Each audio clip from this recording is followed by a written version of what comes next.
नमस्कार मित्रांनो, गोल्डन स्टोरीजमध्ये आपलं स्वागत आहे. गोल्डन स्टोरीजमध्ये आजची स्टोरी आहे बहुरूपी. चला तर स्टोरीला सुरुवात करूया. एका आर्ट गॅलरीत माझी आणि हर्षची पहिली भेट झाली होती. 5 मिनिटाच्या त्या ओझरत्या भेटीत बिझनेस कार्ड, व्हिजिटिंग कार्डची देवाणघेवाण झाली होती. माझी स्वतःची वेबसाईट आहे. त्यावर मी माझ्या सर्व पेंटिंग्सचे फोटो टाकले आहेत, त्यांच्या किमतीसकट. बिझनेस कार्डच्या वेबसाईटच्या लिंकवर बोट ठेवत मी म्हटलं, अरे वा, मी नक्की तुमची सर्व पेंटिंग्स बघतो. त्यानंतर मी तुम्हाला टेक्स्ट मेसेज पाठवून फीडबॅकसुद्धा देतो. आर्ट गॅलरीत तर मी इतकी वर्ष जातोय, पण तुमच्यासारखी कलाकार मात्र कधीच भेटली नाही. Your every paintings is saying 1000 words. माझ्या पेंटिंग्सकडे निरखून बघत हर्ष म्हणाला. हर्ष, तुम्हाला भेटून खरंच खूप हर्ष झालाय मला. Stay in touch. मी त्यावेळी खूपच उत्साहित होऊन म्हटलं होतं. त्या छोट्याशा भेटीत मला तो कलेचा पुजारी वाटला होता, अद्वितीय वाटला होता. प्रत्यक्षात आमची भेट 5च मिनिट झाली होती, पण त्याआधी अर्धा तास मी दुरून त्याच्यावर लक्ष ठेवून होते. तो प्रत्येक पेंटिंग्सपाशी थांबून निरीक्षण करत होता.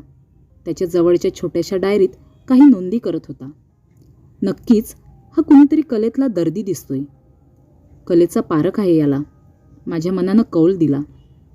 हर्षची भेट होऊन 6 महिने उलटले होते. या काळात त्यानं किंवा मी एकमेकांना कधीच फोन वगैरे केला नाही. माझ्या वेबसाईटवरून माझ्या पेंटिंग्सची विक्री होत नव्हती. मी पेंटिंग्स विकली जावीत म्हणून खूप प्रयत्न करत होते. जास्तीत जास्त लोकांपर्यंत माझ्या वेबसाईटची लिंक पोहोचावी असा माझा प्रयत्न होता. लोक मला ओळखतात, कमी ओळखतात किंवा जास्त ओळखतात हा मुद्दाच नव्हता, पण मला कलेच्या क्षेत्रात नाव आणि पैसा मिळवायचाच आहे हा ध्यास होता. तेच माझं ध्येय, तेच माझं लक्ष होतं. शेवटी एक दिवस मी हर्षला एक मेसेज पाठवलाच. त्यानं लगेच रिस्पॉन्सही दिला. आज माझ्याबरोबर कॉफी घ्यायला आवडेल का? मी चकितच झाले. 5 मिनिटाच्या भेटीनंतर 6 महिने अगदी अलिप्त असलेला हा माणूस मी एक मेसेज काय टाकला तर सरळ एकत्र कॉफी घेऊयात म्हणतोय. विचित्रच दिसतोय. मी जरा रागातच मनातल्या मनात म्हटलं आणि त्याच्या विचारण्यावर काही उत्तरही दिलं नाही. 4 दिवसांनी माझ्या पेंटिंग्सचं प्रदर्शन भरणार होतं. मी त्या कामात गुंतले आणि नंतर हर्षला पार विसरले. आपल्या प्रयत्नांच्या बळावर आपली कला आणि आपल्यातला कलाकार सिद्ध करण्यावर मी भर दिला होता. काही दिवस मध्ये गेले आणि त्याचा फोन आला. 1 कप कॉफी घ्यायला माझ्याबरोबर वेळ आहे का? तू मला ओळखत नाहीस, मी तुला ओळखत नाही. अशावेळी ही कॉफी एकत्र घेण्याची बळजबरी का? एक मेसेज तुला टाकला याचा अर्थ मी रिकामटेकडी आहे आणि तुझ्याबरोबर टाईमपास करू शकते असा गैरसमज करून घेऊ नकोस. मी स्पष्टच सांगितलं. मी तुझी कला, त्यातली खोली आणि गांभीर्य समजून घेतलंय. त्या प्रवासातच मला तूही समजली आहेस. जग जेवढा मान FM हुसेनला देते तेवढाच मान मी तुला देतो आहे. पहिल्यांदाच जेव्हा तुझं नाव मी माझ्या मोबाईलमध्ये सेव्ह केलं तेव्हा त्यापुढे पेंटर सफिक्स असं लिहिलंय. तू स्वतः विश्वास ठेव किंवा ठेवू नकोस, पण एक दिवस कलेच्या क्षेत्रात तू FM हुसेनच्याही पुढे जाशील. राहता राहिली बाब एकमेकांना ओळखण्याची, तर ती ओळख वाढवली तरच वाढेल ना. स्वतःचं कौतुक ऐकायला कुणाला आवडत नाही. हर्षच्या शब्दांनी मीही सुखावले. त्याच्याकडून स्वतःची प्रशंसा ऐकायला मला आवडू लागलं. त्या नादात मी तासनतास फोनवर त्याच्याशी बोलू लागले. प्रत्येक वेळी तो माझ्या पेंटिंग्सची, माझ्या कलेची इतकी प्रशंसा करायलाचा की माझ्या स्वप्नांना पंख फुटू लागले. मनातल्या मातीत पडून असलेल्या पैसा, मान्यता, लोकप्रियतेच्या बियांना कोंब फुटू लागले. मी किती मानतो हे तुला कळायचं नाही. हिंदुस्थानातल्या 1.25 कोटी लोकांनी मिळून जेवढं कुणाचं कौतुक केलं असतं तेवढं मी एकटा करतोय तुझं कौतुक. महिने उलटले. तुला 1 कप कॉफी घ्यायला ये म्हणतोय. एवढं बोलल्यावर तर एखादा दगडही विरघळला असता. एक दिवस हर्षचा फोन आला. मी अर्थातच दगड नव्हते. मी विरघळले यात. नवलते काय? पहिल्या भेटीनंतर आम्ही वरचेवर आणि पुन्हा पुन्हा भेटू लागलो. ओळखीचं रूपांतर दाट मैत्रीत झालं होतं. अशाच एका भेटीत त्यानं सांगितलं की त्याचं लग्न झालेलं आहे. एक मुलगी आहे 3 वर्षाची. बायकोचं नाव मीनाक्षी. ती युनिव्हर्सिटीत संस्कृतची लेक्चरर आहे. तो स्वतः काहीच काम करत नाही. मला काही करायची गरजच काय. माझ्या MLA बापानं रगड कमावून ठेवलं आहे. पुढल्या वेळी मलाही MLAचं तिकीट मिळतंय. 400-200 रुपयाच्या नोकरीत काही अर्थच नाही. अत्यंत दर्पानं हर्ष बोलला. मुळात तरुण मुलांचं काही न करणं आणि एवढा दर्प मला सहन न होणाऱ्या पलीकड. पण मला त्या क्षणी ते फारसं खटकलं नाही. मी बहुधा त्याच्या प्रेमात होते. तरीही मी विचारलंच, नोकरी करण्यात अर्थ नाही तर मीनाक्षीसारखी नोकरी करणारी बायको कशी काय केलीस? मूर्ख आहे ती. आपलंच म्हणणं रेटत असते. लग्नापूर्वी तिनं आणि तिच्या घरच्यांनी कबूल केलं होतं की ती नोकरी सोडेल. पण लग्नानंतर ती बदलली, हटून बसली. नोकरी सोडणार नाही म्हणून. करते काकूबाई नोकरी. MLAंच्या कुटुंबात कसं राहायचं हे तिला अजून देखील कळलेलं नाही. हर्षच्या चेहऱ्यावर दर्प आणि बोलण्यात सामान्य व्यक्तीबद्दलचा तिरस्कार ओसंडून जात होता. त्याचं बोलणं ऐकून मी हतप्रभ झाले. माझं अंतर्मन मला सावध करत होतं की मी एका वाईट माणसासोबत आहे. हा माणूस चांगला, सभ्य, सज्जन नाही. तरीही माझ्या नकळत मी त्याच्यासोबत वाहवत जात होते. तो माझं कौतुक करत होता, सतत माझी प्रशंसा करत होता. आपल्या MLA वडिलांच्या नावाचा वापर करून मला खूप मोठ्या प्रदर्शनात पेंटिंग्स लावण्याचं प्रॉमिस करत होता. मलाही वेळीला ते सर्व खरं वाटत होतं.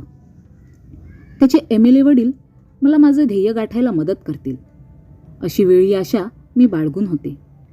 माझ्या मनातल्या प्रसिद्धी, पैसा मिळवण्याच्या दिव्याला त्यामुळे तेल मिळत होतं. मी मिनमिनणाऱ्या उजेडात हर्षच्या खोटेपणाचा काळोख मला धडसा दिसत नव्हता. तू माझ्यासाठी मंदिरातल्या मूर्तीसारखी आहेस. मी काय म्हणतो तेवढं फक्त ऐकत जा. त्याहून जास्त माझ्या प्रेमात पडू नकोस. कारण मी विवाहित आहे आणि एकदा तुला तुझ्या यशाच्या शिखरावर पोहोचवलं की तुझा माझा संबंध संपला. त्यानं स्पष्टच सांगितलं. तू विवाहित आहेस हे मला ठाऊक आहे. मलाही तू माझ्याशी लग्न करावं ही अपेक्षा नाही आहे. पण मला एक कळत नाही आहे की जर या वाटेवर आपण पुढे जाणार नाही तर आपण विनाकारणच का भेटतो आहोत. पूजा करतो मी तुझी. तुला यशाच्या शिखरावर पोहोचवेल बघायचंय मला. मला तुझ्याकडून काहीही नको. पण मी तुझा मित्र आहे. तुला प्रोत्साहन देतोय. पुढल्या वर्षी थायलंडला होणाऱ्या पेंटिंग्सच्या प्रदर्शनात तुला ललित कला अकादमीची स्कॉलरशिप मिळवून देणार आहे. माझ्या वडिलांचे मोठमोठ्या लोकांशी कॉन्टॅक्ट आहेत. त्यामुळे मला हे शक्य आहे. तुझी 2-3 इंटरनॅशनल एक्झिबिशन्स झाली की तुला प्रसिद्धी मिळायला वेळ लागणार नाही. हे असं ऐकलं की माझं मन भरून यायचं. खूप छान वाटायचं. वाटायचं की मी प्रसिद्ध होईन न होईन पण माझं एवढं कौतुक करणारा प्रशंसक आहे हे भाग्य तरी कमी आहे का? करतोय बिचारा माझ्यासाठी प्रयत्न. आता आम्ही रोजच भेटत होतो. पण हर्षची वृत्ती हल्ली बदलली होती. हल्ली तो अंगचटीला येऊ बघायचा. पूजा, मंदिरातली मूर्ती वगैरे न बोलता हल्ली त्याच्या डोळ्यात काही वेगळंच दिसत होतं. एक मागू का तुझ्याकडे? काय? मी तुला मिठीत घेऊ शकतो? अजिबात नाही. फक्त एकदाच प्लीज. मला काय वाटतं ठाऊक आहे काय? मला असं वाटतं की मी तुला मिठीत घ्यावं अन काळ तिथंच थांबावा. तुला वेळीला खरंच कल्पना नाही आहे की मी तुला किती मानतो, किती किंमत आहे माझ्या मनात तुझ्याबद्दल. एवढा मान कोणताही पुरुष कुठल्याही स्त्रीला देणार नाही. आणि मी सरळ त्याच्या बाहुपाशात शिरले. पूजा करतो तुझी. तुला उंच आकाशात विहरताना बघायचं आहे मला. माझ्या केसातून बोटं फिरवत तो पुन्हा पुन्हा तेच बोलत होता. हर्ष, प्लीज मला घरी जाऊ देत. उद्यापर्यंत 1-2 पेंटिंग्स पूर्ण करायची आहेत. ठीक आहे, लवकरच भेटतो. या आठवड्यात संधी मिळताच वडिलांशी बोलून तुला ललित कला अकॅडमीची स्कॉलरशिप मिळवून देतो. काही दिवसानंतर आम्ही दोघं आमच्या नेहमीच्या रेस्टॉरंटमध्ये समोरासमोर बसलो होतो. डिनर संपेपर्यंत रात्र झाली होती. गेले काही दिवस सतत पाऊस होता. आज दिवसभर सोनेरी उन्हानं दिवस प्रसन्न वाटला होता. हर्षनं जवळच्याच बागेत फिरून थोडे पाय मोकळे करण्याबद्दल सुचवलं. हवा खरोखर फार छान होती. मीही ओढेवेढे न घेता होकार दिला. जरा तिकडे बघ, काय चाललंय तिथं. पार्कातल्या एका कोपऱ्यात झाडात दडलेल्या कबुतरांच्या जोडीकडे बोट दाखवत म्हटलं. कुठं काय आहे? काहीच नाही. मी मुद्दाम तिकडे दुर्लक्ष करत म्हटलं. असं बघ, प्रेम ही एक नैसर्गिक भावना आहे.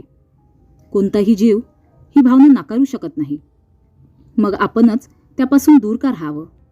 माझ्याकडे गुडपण बघत हर्षनं म्हटलं.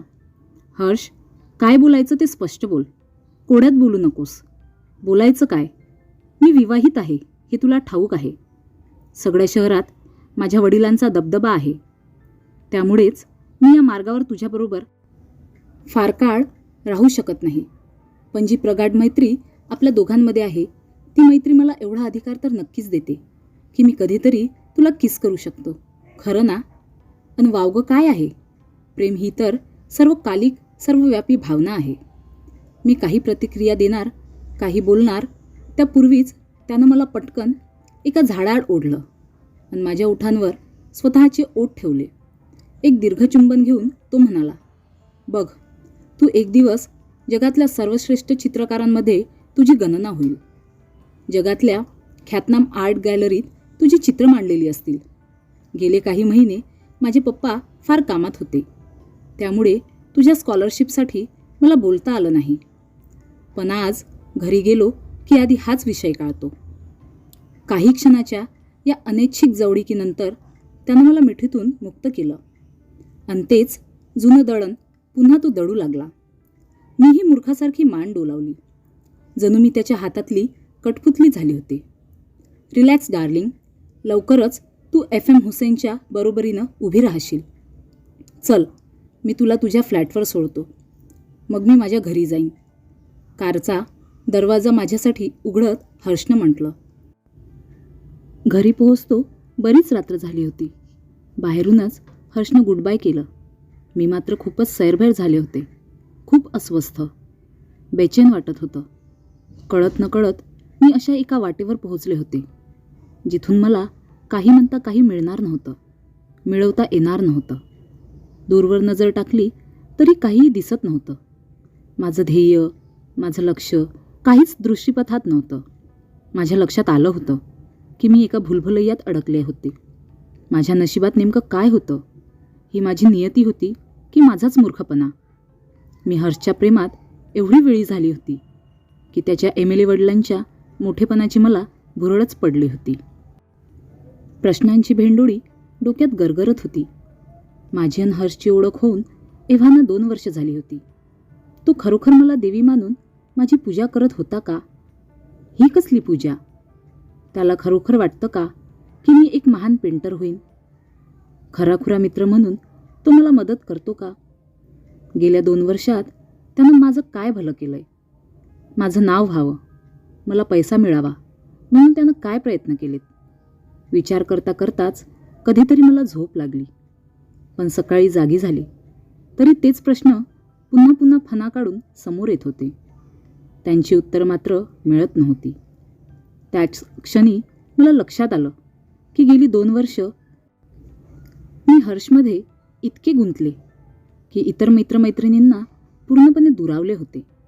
मला एकदम माझ्या जुन्या दोस्त मंडळींची तीव्रतेने आठवण झाली. निदान श्रेयाकडे जाऊन यावं असा विचार करून मी भराभर आवरलं आणि निघालेच. इतके दिवस कुठं दडून बसली होतीस ग? किती आठवण यायची तुझी, काहीच पत्ता नव्हता तुझा. श्रेयाच्या आईनं मायेनं जवळ घेतलं तेव्हा नकळत माझे डोळे भरून आले. काही नाही मावशी, 1-2 मोठे प्रोजेक्ट होते, पेंटिंग्स करण्यातच गुंतले होते. पण मलाही तुमची फार आठवण यायची, मी म्हणाले. मला पुन्हा जवळ घेत मावशी म्हणाली, ठीक आहे, आता आलीस हेही छान केलंस.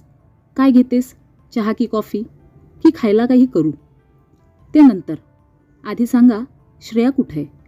दिसत नाही आहे घरात. श्रेया येईलच. तुझं खाणंपिणं आटोपतंय तोवर तीही येईलच की. आज तिच्या सतारवादनाचा कार्यक्रम आहे. खूप दिवस ती मेहनत करत होती. या कार्यक्रमामुळे तिला बराच फायदा होईल असं म्हणत होती. भलं व्हावं पोरीचं. बोलता बोलता मावशी भावनाविवश झाल्या. मला मनातल्या मनात लाज वाटत होती. माझ्या लाडक्या मैत्रिणीच्या आयुष्यातल्या एवढ्या महत्त्वाच्या प्रसंगी मी नसावं, मला त्याची माहितीही नसावी. इतका दुरावा आमच्यात कधी निर्माण झाला? मावशींशी बोलता बोलता तासभर कधी संपला ते कळलंच नाही. दाराची घंटी वाजली. मावशीनं दार उघडताच एखाद्या वादळासारखी श्रेया घरात शिरली आणि तिने आईला मिठीच मारली. आनंदाने तिचा चेहरा केवढा उजळला होता. सर्वांगावर जणू तेज आलं होतं. आई, अगं आज ना कार्यक्रम खूपच छान झाला, आनंदानं चित्कारत होती श्रेया. अगं, आपले MLA साहेब सहकुटुंब कार्यक्रमाला आले होते. तेच आजच्या कार्यक्रमाचे चीफ गेस्ट होते. कार्यक्रमानंतर त्यांचा मुलगा मला मुद्दाम भेटायला आला. हर्ष नाव आहे त्याचं. अगं, त्यानं माझ्या सतारवादनाचं एवढं कौतुक केलं. म्हणाला, your music the food for the soul. मला म्हणाला, एक दिवस तू रविशंकरासारखीच ख्यातकीर्ती सतारवादक होशील. मला त्यानं प्रॉमिस केलंय, तो मला संगीत अकॅडमीची स्कॉलरशिप मिळवून देणार आहे. श्रेयाचं माझ्याकडे लक्षच गेलेलं नव्हतं. ती तिच्याच नादात होती. पण हर्ष आणि त्याचं बोलणं मला आमच्या पहिल्या भेटीची आठवण करून देत होतं. त्या हलकटानं आता श्रेयाचा मासा जाळ्यात ओढला होता. माझं अवसानच गळालं. स्वतःच्या भावनांना आवर घालणं अवघड झालं. मला आता ताबडतोब घरी जायचं होतं. मला कुणालाही काही सांगायचं, विचारायचं नव्हतं. आता मला गेल्या 2 वर्षातल्या माझ्या आणि हर्षच्या मैत्रीचा शेवट करायचा होता. तेवढ्यात श्रेयाचं लक्ष माझ्याकडे गेलं. तिनं धावत येऊन मिठी मारली. श्रेया, अगं मला बरं वाटत नाहीये. मी तुला नंतर भेटते. आता मला घरी जाऊ दे. मी श्रेयाचा चेहरा माझ्या दोन्ही हातांच्या उजळीत घेऊन तिचे लाड केले. माझा आवाज खोल गेला होता. अगं, खरंच किती वेल आणि थकलेली वाटत आहेस तू. मी येऊ का तुला घरी सोडायला? श्रेया मनापासून म्हणाली. नको, फक्त रिक्षा मागवून दे. मावशी व श्रेयांचा निरोप घेऊन कशीबशी घरी पोहोचले.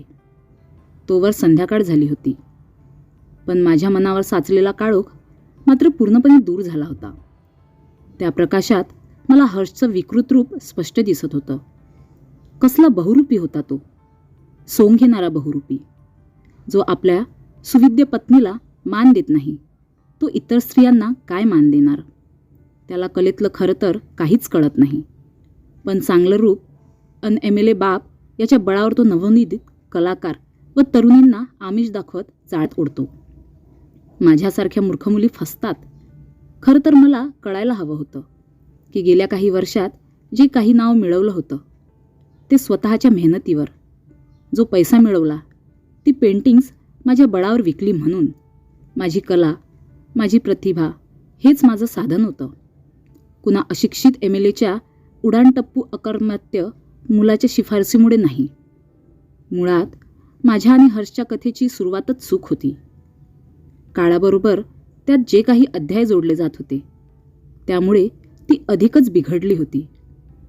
आता माझ्या मनात आरशावरची धूळ पुसली गेली होती. हर्षचा विद्रूप चेहरा स्पष्ट दिसला होता. तो माझ्या आयुष्यात मला यशाच्या शिखरावर नेण्यासाठी आलाच नव्हता. पतनाच्या निसरड्या वाटेवर तो मला घेऊन गेला होता. ही कथा फार सामान्य अनहीन अभिरुचीची झाली होती. तिची शोकांतिका, विद्रूप शोकांतिका होण्यापूर्वीच तिचा शेवट करायला हवा. त्याच क्षणी श्रेयाला त्याच्या तावडीतून सोडवण्यासाठी मी काय काय करायचं याचा निर्णय घेतला आणि पुढे हर्षला कधीही न भेटण्याचाही निर्णय घेतला. माझा मोबाईल उचलला आणि त्यावरचा हर्षचा नंबर कायमचा ब्लॉक करून टाकला. आता मला खूप छान वाटत होतं. स्वतःविषयीची ग्लानी किंवा दयेची भावना आता नव्हती. पूर्ण आत्मविश्वासानं, आत्मतेजानं माझा चेहरा उजाळला होता. तर मित्रांनो, तुम्हाला ही स्टोरी कशी वाटली कमेंट करून सांगा. अशाच नवनवीन स्टोरीसाठी व्हिडिओला लाईक करा, शेअर करा आणि चॅनलला नक्की सबस्क्राईब करा. धन्यवाद.